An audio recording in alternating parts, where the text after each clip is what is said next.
Distributer električne energije E3 je želel opozoriti na pomen elektrike v vsakdanjem življenju. Zato smo Slovence vprašali, kako bi bilo, če bi živeli brez elektrike. Z elektrike. Težko. Kako bi bilo, če bi uporabljali naprave brez elektrike? Po domači peglazel. Mikser, brez elektrike. Električno, mašina, sveder, pa gasa. Če bi se igrali brez elektrike? Žogo največ. Tepali smo se.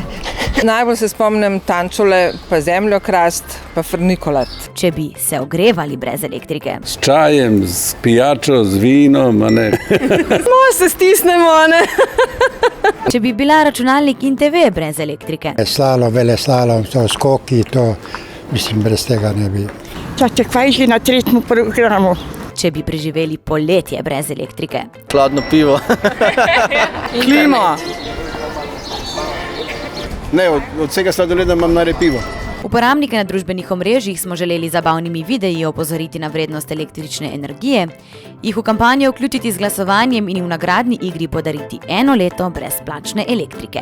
V 24 vsebinskih prispevkih smo jih osveščali z nasveti za bolj zeleno in varčno rabo energije. S kampanjo smo na Facebooku dosegli skoraj 300 000 uporabnikov iz naše ciljne skupine. Na YouTubeu pa so si uporabniki v povprečju ogledali 82% približno minuto dolgih videov. Če naštejemo ogledov, so uporabniki z našimi vsebinami na družbenih omrežjih stopili v interakcijo več kot 33 000 krat. Si več kot 41 000 krat prebrali članke, približno 63% obiskovalcev spletne strani kampanje pa si je na spletni strani distributerja E3 ogledalo še druge vsebine.